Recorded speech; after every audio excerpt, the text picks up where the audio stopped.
Bonjour à tous et bienvenue dans Mariage engagé, le podcast des futurs mariés éco-responsables. Je m'appelle Aude, je suis wedding planner et dans ce podcast, je vous partage mes meilleurs conseils, seul ou avec mes invités, pour vous aider vous aussi à organiser le mariage de vos rêves, mais surtout un mariage qui corresponde à vos valeurs. J'ai imaginé ce podcast comme un moment privilégié qui vous est entièrement réservé. Une petite pause dans votre semaine où vous pourrez faire le plein d'astuces pour votre mariage sans aucune pression, dans la détente la plus totale. Alors installez-vous confortablement, prenez un thé ou un café, de quoi prendre quelques notes et c'est parti pour l'épisode du jour. Hello tout le monde, j'espère que vous allez bien, que vous avez passé une excellente semaine, que vos préparatifs de mariage se passent bien et je vous souhaite la bienvenue dans l'épisode 48.2 de Mariage engagé. Vous le savez, si vous avez écouté l'épisode précédent, sinon je vous conseille de le faire le plus rapidement possible. C'est la deuxième partie de l'épisode de l'instant pop culture que nous avons commencé mardi en l'honneur de la semaine d'Halloween et où nous faisons un petit tour, une petite rétrospective des films et séries d'horreur, mais pas que, où justement il y a un mariage qui se passe mal. Donc je vous invite vraiment à aller voir la première partie ou au moins les 10 premières minutes pour que vous puissiez mieux comprendre de quoi on va parler et sur quoi je me suis basée pour vraiment choisir les films et les séries que je vous présente aujourd'hui. Et sinon, je ne vous fais pas attendre plus longtemps et je vous propose tout de suite de commencer. On va arrêter un peu de parler de films de merde, je ne sais pas ce que vous en pensez. On va parler d'un bon film, un très bon film même, je crois même le meilleur de cette liste, qui n'est pas un film d'horreur, mais évidemment, qui inclut un mariage qui se termine mal. Dans ce cas-là, c'est un mariage en fait. Le mariage, en fait, il prend juste les 5-10 premières minutes du film, mais c'est un mariage qui, vraiment, c'est des circonstances qui vont compter pour les deux films. Et évidemment, je pense que vous avez probablement deviné de quel film on va parler. On va parler, évidemment, de Kill Bill. Kill Bill, ce film fantastique en 2 parties, peut-être 3 un jour, on sait jamais, réalisé par Quentin Tarantino et qui sont sortis respectivement en 2003 et 2004 et dans lequel on retrouve des acteurs comme Uma Thurman, Lucy Liu, Daryl Hannah ou encore David Carradine. Et évidemment, je fais un petit aparté parce que ça concerne mon film préféré. Il y a une actrice qui s'appelle Shaki Kuriyama, donc une actrice qui est japonaise, qui, si je dis pas de bêtises, oui, qui est japonaise, et qui est aussi notamment connue pour avoir joué le rôle de Shigusa dans Battle Royale, qui est mon film préféré de tous les temps, et l'un des films préférés, évidemment, de ce cher Quentin Tarantino, film qui est sorti en 2000, donc il a pu inclure l'actrice pour le volume 1. Donc, Kill Bill, de quoi ça parle? Donc, ça parle de l'histoire de Béatrix Kiddo, donc qui était une tueuse à gages qui faisait partie de l'organisation des Vipères Assassines et qui, le jour de son mariage, alors qu'elle est enceinte, manque de se faire tuer alors que ses anciens compères tirent et tuent toutes les personnes qui sont présentes. Donc elle survit à ses blessures, elle tombe dans le coma et elle se réveille. Et quand elle se réveille, elle a qu'une envie, c'est de se venger de toutes les personnes qui s'en sont pris à elle et à son enfant, jusqu'à évidemment terminer par Bill, donc le chef de l'organisation des Vipères Assassines et qui est également son ancien amant et le père de son bébé. Voilà pour le menu des réjouissances. Je dis que c'est le meilleur film de cette liste parce que franchement c'est vrai que c'est le meilleur film quoi. Il y a pas photo en fait en comparaison avec tous ceux qu'on a vus jusqu'à présent. Pour vous raconter l'histoire, j'avais 15-16 ans quand je l'ai vu pour la première fois et franchement j'étais dedans dès le début. C'est viscéral, ça perd pas de temps, donc trigger warning parce que c'est quand même un film qui est gore, c'est un film qui est violent, il y a beaucoup de sang, mais franchement au fond c'est si jouissif de voir cette femme qui au fond veut juste qu'on lui foute la paix en fait. Elle veut juste ça, elle veut juste avoir une vie tranquille. C'est vraiment jouissif de voir cette femme se venger de tous ceux qui lui ont fait du mal. Et je trouve que que ce sont 2 excellents films parce que c'est pas juste unilatéral, c'est pas juste un personnage qui est bien, t'as un personnage qui est mauvais.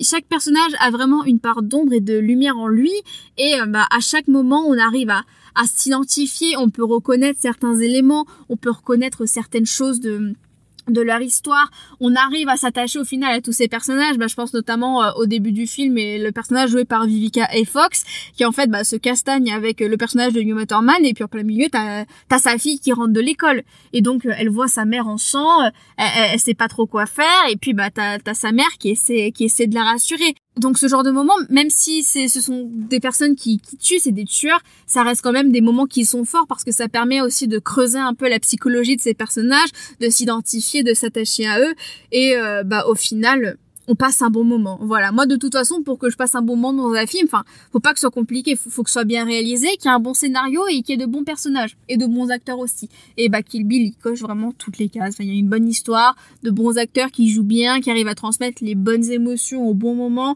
On est pris dans l'histoire, tout ce qu'on a envie c'est d'aller jusqu'au bout. Je sais pas ce que je pourrais dire de plus sur ce film, quoi. Donc, évidemment, je vous conseille de le regarder parce que c'est un film culte. Je sais qu'il y en a pas mal qui perdent pas l'espoir de voir un 3e volet voir le jour d'ici les prochaines années. On sait pas si ça va être le cas un jour.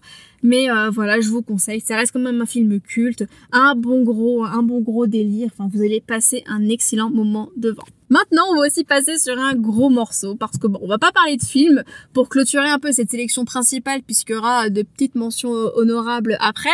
On va parler d'une série.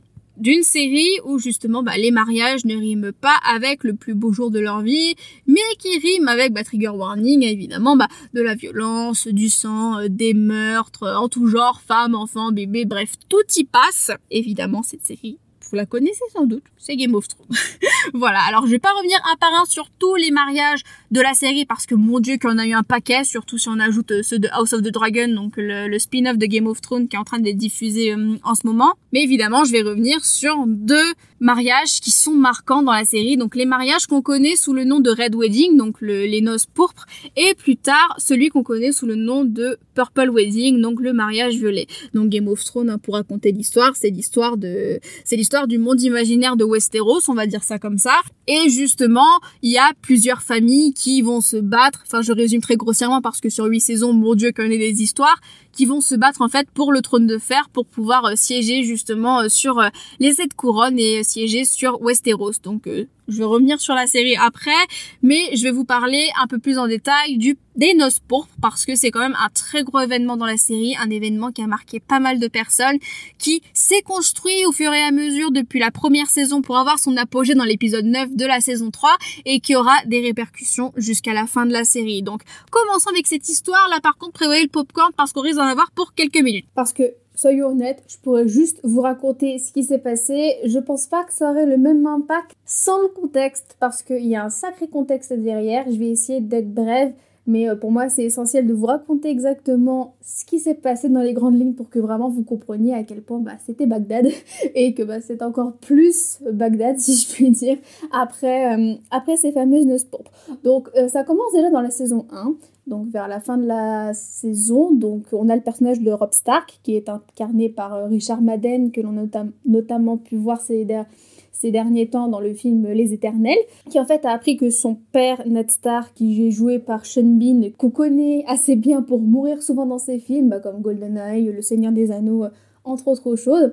Et donc, il part avec sa mère, Kathleen, qui est jouée par Michelle Fairley, que personnellement, je connais également pour avoir joué dans The White Princess, donc qui est une excellente série que je vous conseille au demeurant. Ils partent avec une armée de chez eux pour aller libérer son père. À un moment, ils arrivent aux Jumeaux, donc un endroit qui s'appelle les Jumeaux, et qui est tenu par Walder Frey, qui est interprété par David Bradley, qu'on a tous vu, je pense, dans les Harry Potter, puisqu'il joue Rusard. En fait, il doit les laisser passer. Il doit laisser passer Robb et son armée pour aller en direction de la capitale, donc vers Port-Réal, où est détenu Ned Stark. Et donc, il est d'accord pour les laisser passer, sauf que l'une des clauses du traité, en fait, indique que Robb devra épouser une de ses filles, donc Roselyne. Il accepte. Il y a d'autres choses dans ce traité, mais je vais pas les détailler, on n'est pas là pour ça. Donc là-dessus, tout va bien. Bon, ça se passe pas très bien comme prévu. Le père meurt. Robb, du coup, se retrouve roi du Nord. Et dans la saison 2, il tombe amoureux d'une infirmière qui s'appelle Talisa et qui est incarnée par Oona Chaplin, qui est donc la petite fille de Charlie Chaplin, pour info. Et en fait, il sait très bien qu'il peut pas se permettre de l'épouser par rapport au traité qu'il a avec Walder Frey. Le truc, c'est qu'il va le faire quand même. Il va l'épouser en secret, donc en rompant totalement la promesse qu'il a faite à Walder Frey. Au départ, on sait pas trop ce qu'il en pense, voilà, il a l'air de plutôt bien le prendre. Ils arrivent même à négocier le fait que du coup, ce soit son oncle Edmure qui épouse la fameuse Roselyne. Le problème, et c'est là qu'on en arrive à l'épisode des Noces pourpres, c'est qu'entre-temps, Walder Frey s'est allié aux ennemis des Stark, donc les Lannister, donc, qui sont un peu la famille de malades de Big Bad en fait de la série, et la famille Bolton. Ça, c'est un peu plus dérangeant parce que de base, ce sont des alliés des Stark, et donc en fait, ils vont complètement retourner leur veste pour passer du côté des Lannister et de Walder Frey. On en arrive donc à la saison 3, donc le mariage de Robb a eu lieu à la saison 2, et à la fin de la saison 3, donc à l'épisode 9, on a donc du coup le mariage d'Edmure et Roselyne. Là, pareil, encore une fois, la cérémonie se passe bien, les deux époux se plaisent, voilà, ça c'est déjà bien. C'est à la fin que ça se corse, encore une fois, vous connaissez à connaître la chanson. Tout se passe bien, il y a la musique, tout le monde mange, etc.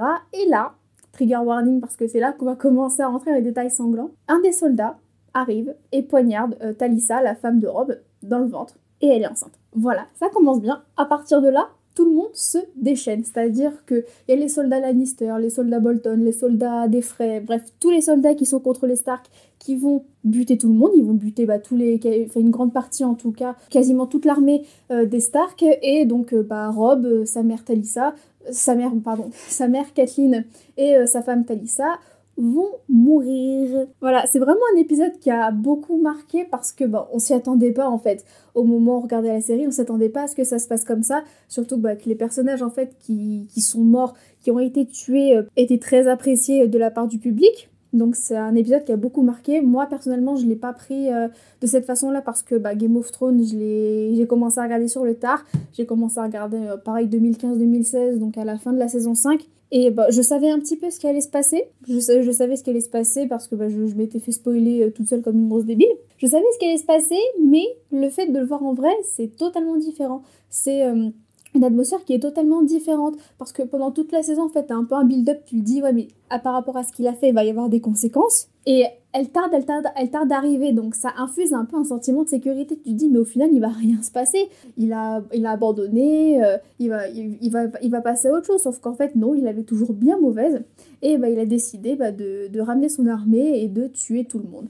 Voilà, donc mon but, c'est pas de dire si la décision de Robb d'épouser Talisa au final était bonne ou mauvaise. C'était juste pour vous parler de ça parce que ça a vraiment... ça a encore plus foutu le... Je sais pas comment dire gentiment, ça a encore plus mis le bazar en fait. C'est déjà pas mal le bazar du coup dans la série, donc je vais pas refaire toute la mythologie, c'est pas le but.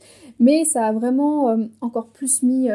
le bazar, alors il y avait les membres de la famille à droite à gauche, enfin, bref, c'est... ce serait pareil, ce serait trop long de vous détailler tout ça, mais il y a eu énormément de conséquences de ce qui s'est passé, parce que c'est quand même un roi qui a été assassiné, il y a quand même eu pas mal de conséquences de ça, des conséquences dont on va parler également dans quelques minutes avec le deuxième mariage sanglant de la série, et il y a eu des conséquences à peu près jusqu'à la saison 6 et la saison 7, voilà, plus ou moins, c'est vraiment un événement qui a touché... les fans, qui a aussi tout remis en question, qui a rebattu les cartes dans la série, donc c'est un événement qui est important en soi, c'est pour ça que je voulais aussi en parler.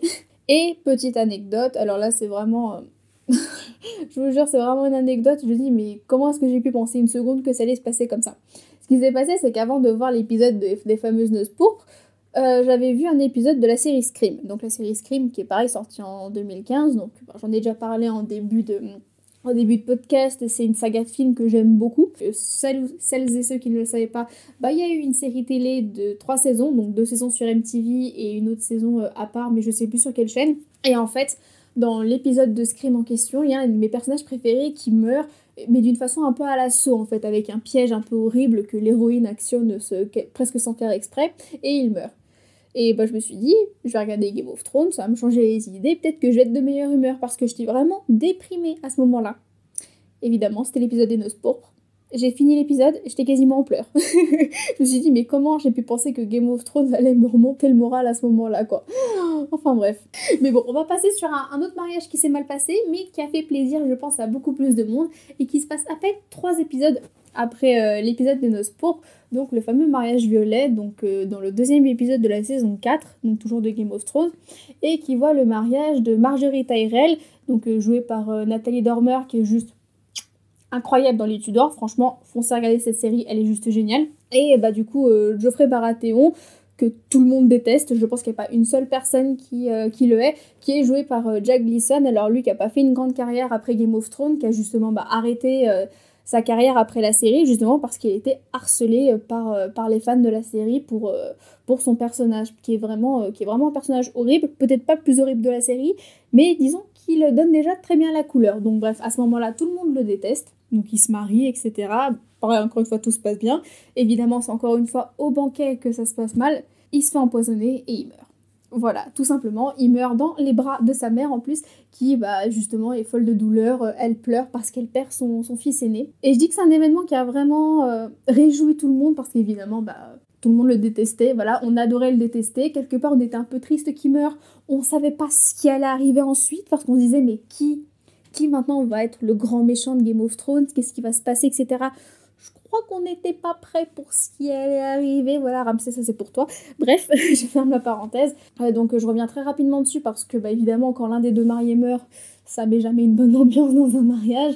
Mais c'est un événement qui a quand même, ça a aussi rebattu les cartes, parce qu'en fait, Joffrey à ce moment-là, c'était le roi de Westeros, donc le roi du royaume tout simplement. Et donc c'est quand même un événement qui a chamboulé pas mal de choses, plus sur la saison 4 que sur le reste de la série, mais c'est un événement qui a quand même beaucoup marqué les téléspectateurs et la saison. Bon, je referme la parenthèse Game of Thrones, parce que de toute façon, moi pour vous dire rapidement ce que j'en pense, c'est quand même, je trouve, une excellente série qui, alors même si la saison 8 est quand même beaucoup plus faible que les autres saisons, c'est quand même une série que j'ai beaucoup appréciée de bout en bout. Et même si elle est un peu complexe, c'est un peu compliqué, moi j'ai mis une saison avant de savoir qui était qui, de retrouver entre les personnages, c'est une série qui, je trouve, qui est quand même assez passionnante, qui traite bien de son sujet et qui est tout simplement incroyable, même si évidemment il y a des petites faiblesses par-ci par-là. Ça va me faire une transition toute trouvée pour les mentions honorables. C'est-à-dire que j'ai quelques mariages qui sont en mention honorable, donc de films ou de séries, il y a quand même plus de mariages de séries, que j'ai choisi de mettre en mention honorable, soit parce que je n'ai pas vu les supports en question, c'est-à-dire que ce sont des séries, des épisodes, des films que vous m'avez conseillés où il y avait justement un mariage qui se terminait mal, ou tout simplement ce mariage n'a pas vraiment de grandes conséquences sur la suite de la série, et donc j'ai trouvé que ça ne valait pas le coup de développer plus que ça. Donc évidemment, on parlait de Game of Thrones, il est temps de parler du spin-off House of the Dragon. Donc au moment où j'enregistre l'épisode, on a 6 épisodes sur les 10. Normalement, quand l'épisode sortira, la saison 1 sera bouclée, on aura vu toute la saison 1. Mais à ce moment-là, il n'y a que 6 épisodes au moment où j'enregistre. Et donc dans l'avant-dernière date, dans l'épisode 5, il y a un mariage royal, donc le mariage entre la fille aînée du roi Viserys, donc Rhaenyra, qui est censée hériter du trône de son père après sa mort, donc sachant que cette série-là se déroule 200 ans avant Game of Thrones, et son cousin au second degré, j'avoue que je sais plus trop, je connais plus trop les liens, donc Laenor Velaryon. Et alors là, l'événement grave qui se passe, ça se passe lors du repas de fiançailles, mais en fait ce qui va se passer va venir précipiter en fait leur mariage, parce que de base il devait y avoir une semaine de festivités avant leur mariage, et ensuite ils devaient se marier.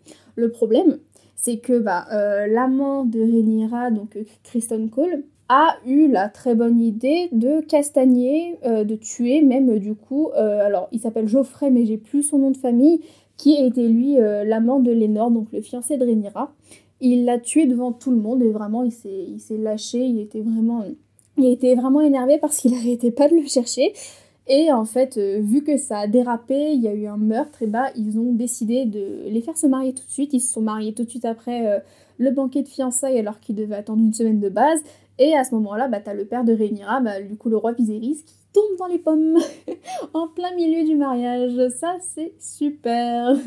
Voilà, c'est pour ça que je voulais en parler, parce que quelque part, c'est pas un mariage qui a une grande importance, dans le sens où après, il y a un saut dans le temps de 10 ans, donc on n'a pas vraiment le temps de voir l'évolution, les conséquences réelles de ce qui s'est passé à ce moment-là. Mais du coup, la série saute tout de suite après pour nous montrer les personnages 10 ans après, comment ça s'est passé, les liens, les enfants, comment ça a évolué, etc. Ça reste tout de même une très bonne série dans la lignée de Game of Thrones, que je vous conseille également les yeux fermés. Dans un registre un peu plus comique, et donc un peu moins horreur, j'aimerais parler aussi rapidement des 2 séries Dynasty. Donc la première série Dynasty des années 80 que je n'ai pas vu et que je ne sais pas si je verrai un jour, et son reboot de 2017 que j'ai vu par contre, alors même si je n'ai pas encore vu tous les épisodes de la saison 5, il y a quand même quelques mariages aussi qui se terminent mal, ou tout ne se passe pas comme prévu. Et c'est dommage parce que ce soit dans Dynasty, l'original, il n'y en a qu'un seul, et dans le reboot, il y en a 2 ou 3. Et ce qui est dommage, c'est que ça n'a pas vraiment de conséquences en fait sur la suite. C'est comme si les scénaristes avaient écrit cette scène et qu'au final, ils l'avaient écrit sans vraiment qu'il y ait de conséquences derrière. Donc dans l'original de Dynasty, donc à la fin de la saison 5, je crois, il y a un massacre, donc un mariage royal. Donc l'un des personnages principaux épouse un prince. Et donc il y a les Moldaves qui sont les ennemis de la famille Carrington, donc la famille principale du show en fait, qui veulent venir tuer tout le monde. Sauf qu'on apprend dans le premier épisode de la saison 6 qu'il n'y a aucun des personnages principaux en fait qui sont morts, alors que la saison 5 se finissait dans un cliffhanger, qu'elle allait mourir, qu'elle allait survivre, et qu'en fait ils ont fait toute la promo sur vraiment savoir qui va mourir et qui va rester en vie. Et au final les fans étaient déçus de voir que peu de personnages principaux, enfin aucun personnage principal était vraiment mort, et que il y avait juste 2 ou 3 personnages secondaires dont tout le monde se fichait qui étaient morts. Dans le reboot, alors le premier mariage c'est un peu particulier parce que du coup le premier mariage c'est à la fin de la saison 1, donc c'est le mariage entre 2 des personnages principaux. Et en fait ce qui se passe c'est qu'il va y avoir un incendie sur le domaine où se déroule le mariage. Et t'as plusieurs personnages qui se retrouvent coincés en fait dans cet incendie, et la saison se termine, mais on sait pas qui a survécu, qui est mort, etc. Et dans le premier épisode de la saison 2, on apprend que c'est la tante, l'un des mariés, qui est également la belle-mère de l'autre, oui je sais c'est un peu compliqué, qui en fait est décédée. Et quelque part, ça a un peu un impact sur les personnages pendant quelques épisodes. Donc ça, pour le coup, c'est un peu injuste de dire que c'est pas comme si s'était passé quelque chose. Parce que pour le coup, il s'est passé quelque chose. Il y a eu quand même du deuil. Il y a beaucoup de personnages qui étaient tristes, qui ont eu du mal à rebondir par rapport à sa mort, qui ont même cherché à se venger. Donc évidemment, ils ont quand même réussi à passer à autre chose. Mais c'est un des premiers événements marquants de la série. Donc ça a quand même bien marqué le public, mais c'est aussi marqué les personnages. Par contre, c'est après que c'est vraiment devenu n'importe quoi. Enfin, le seul mariage auquel je pense, c'est dans la saison 4, le deuxième épisode, je crois, de la saison 4, qui se termine par une mini-fusillade. Enfin, peut-être qu'ils avaient prévu une grande fusillade pour le mariage, enfin, on sait pas, ils ne l'ont pas dit, parce qu'en fait, cette saison a été tournée pendant le Covid, et donc en fait, ça se sent qu'il y a eu beaucoup de restrictions, qu'il ne devait pas y avoir beaucoup de personnes sur le même plateau, dans la même pièce, etc. Donc t'as des personnages principaux qui, pareil, se marient. Ils se marient dans un auditorium d'un lycée pour fuir la cérémonie qui se déroulait chez l'héroïne. Et t'as un personnage avec qui elle est sortie la saison d'avant, qui est complètement obsédé par elle, qui débarque et qui avait tiré sur sa meilleure amie avant. Donc elle, pareil, elle était aussi en état de vie ou de mort, on ne savait pas trop si elle allait survivre ou pas, et qui arrive et qui essaie de s'en prendre aux mariés et aux personnes qui les rejoignent entre-temps. Et là, c'est vraiment l'exemple typique de l'événement qui se déroule et qui n'a aucune conséquence, parce que cet événement a juste eu des conséquences pendant un épisode. C'est-à-dire que l'héroïne, elle avait peur de mettre le pied dehors par rapport à la fusillade, mais après c'est tout, quoi. Ils en ont plus jamais reparlé, il n'y a eu plus jamais d'impact sur les personnages, personne n'est mort. Donc pour le coup, c'était quand même une assez grande déception à ce niveau-là. Toujours pour continuer, il y a la série Lucifer, voilà, que personnellement j'ai beaucoup apprécié, surtout les dernières saisons, parce que c'est vrai que je trouvais que la saison 1 était un peu compliquée à suivre. Donc il y a un épisode dans Lucifer, donc c'est précisément dans la saison 2, l'épisode 6, où les mariés se font tuer à leur réception. En plus, c'était un mariage sur le thème zombie. Donc, ils se font tuer en plein milieu de leur mariage. Donc, Lucifer, pour ceux qui connaissent pas ce que c'est, rapidement, c'est une série de base policière, mais avec du coup le Lucifer, donc le Lucifer de la mythologie, de la Bible, etc., qui aide la police à résoudre des crimes. Et donc, il aide à résoudre ce crime également. Alors, je vous avoue que j'ai pas revu l'épisode spécifiquement, j'ai pas trop eu le temps, j'ai pas trop pensé à le faire, mais dans l'ensemble, Lucifer, ça reste quand même une série que je peux conseiller, qui est certes quand même, qui met du temps pour moi vraiment à s'envoler, à vraiment nous toucher, à vraiment s'attacher au personnage, mais par exemple ça reste une série que vous pouvez mettre en fond pendant que vous travaillez, que vous faites autre chose, vraiment sans aucun problème. Allez, il en reste plus que 3, on a bientôt terminé.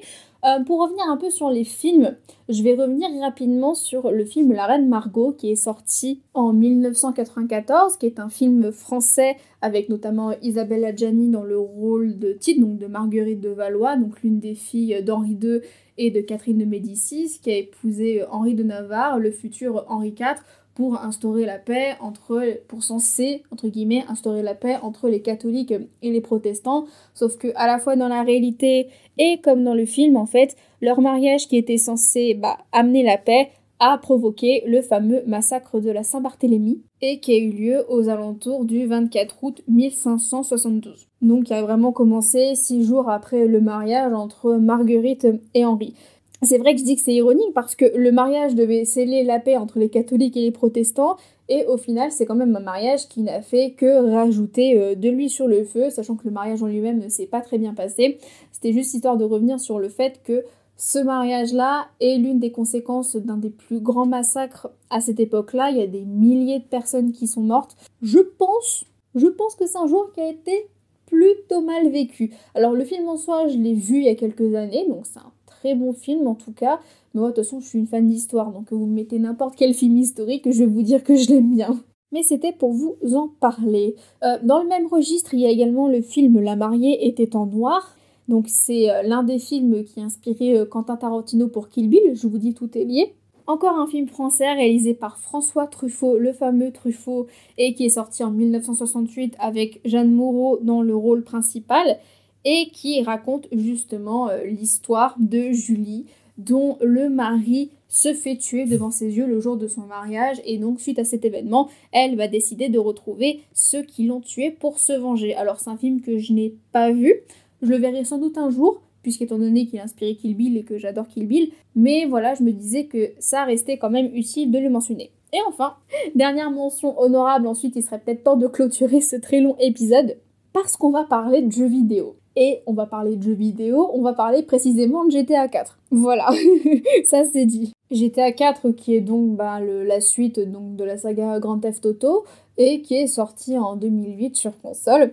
Et ce qui se passe, c'est qu'en fonction des choix que vous faites, alors je me souviens plus si, je crois que c'est tout au long de la partie, et même les dernières minutes avant l'événement, soit le marié, soit la copine du héros meurt assassinée le jour d'un mariage. Alors, pour remettre les choses dans le contexte, en fait, c'est le cousin du héros qui se marie ce jour-là, et en fonction des choix, en fait, soit le héros perd son cousin, donc le marié qui se fait tuer le jour de son mariage, soit il perd sa copine qui se fait assassiner le jour du mariage de son cousin. Donc voilà, je pensais pas parler de GTA un jour sur un podcast sur le mariage.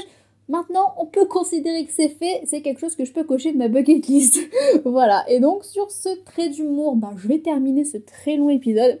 Enfin franchement, je pensais pas que ce serait aussi long, mais quelque part j'aurais dû m'en douter parce que quand je parle de cinéma, en fait, c'est un peu compliqué de m'arrêter. Donc surtout quand on parle de films d'horreur et de mariage, alors là, c'est impossible de me retenir. Voilà, j'espère quand même que cet épisode vous aura plu. Que voilà, c'est vraiment un épisode que j'ai vraiment conçu pour être un épisode détente. Voilà, il n'y a pas de conseils spécifiques, c'est juste histoire un peu de prendre du bon temps, de se détendre, de se marrer un petit peu, même si on parle quand même de sujets assez sensibles. Les trigger warnings sont là pour ça. Et voilà, peut-être vous inspirer, vous donner des idées de films, de séries à regarder si jamais c'est des choses qui vous intéressent et que vous n'avez pas encore vues. Donc de toute façon, n'hésitez surtout pas à me donner votre avis, donc soit sur Apple, sur Spotify, à me laisser un avis directement sur le podcast, ou alors à me laisser un message sur Instagram ou par mail pour me dire ce que vous avez pensé de cet épisode, des films, des séries que je vous conseille, si vous les avez vus par la suite, si vous avez d'autres suggestions de mariage qui sont mal tournés, donc soit dans les films, même les livres, on peut même aller jusque dans les livres, j'ai pas parlé de livres, mais je suis sûre qu'il y a des livres où les mariages se passent mal. Voilà, je serais très ravie d'avoir vos retours et vos suggestions. Écoutez, je vais vous laisser ici. Je vous souhaite de passer une très bonne semaine. Si vous souhaitez encore Halloween, si vous fêtez encore Halloween, même si la date est dépassée de quelques jours, bonne fête à vous. Je vous souhaite de passer une excellente semaine et je vous dis à la semaine prochaine pour un prochain épisode. Cet épisode est désormais terminé. Merci à vous de l'avoir écouté jusqu'au bout. J'espère qu'il vous a plu et qu'il va vous aider pour l'organisation de votre mariage. Vous retrouverez toutes les notes sur mon site audegrosbois.com/podcast si vous souhaitez revoir les grandes lignes de cet épisode. Et si vous souhaitez me soutenir et soutenir le podcast, n'hésitez pas à me laisser 5 étoiles sur Apple Podcast et à me laisser un petit commentaire si votre plateforme le permet. Je serai ravie d'avoir vos retours et cela m'aidera grandement à m'améliorer et à vous fournir des astuces toujours plus concrètes pour vous aider à organiser votre mariage éco-responsable. Je vous souhaite très fort de passer une excellente journée et je vous dis à très bientôt pour un prochain épisode de Mariage engagé, le podcast des futurs mariés éco-responsables. À très vite!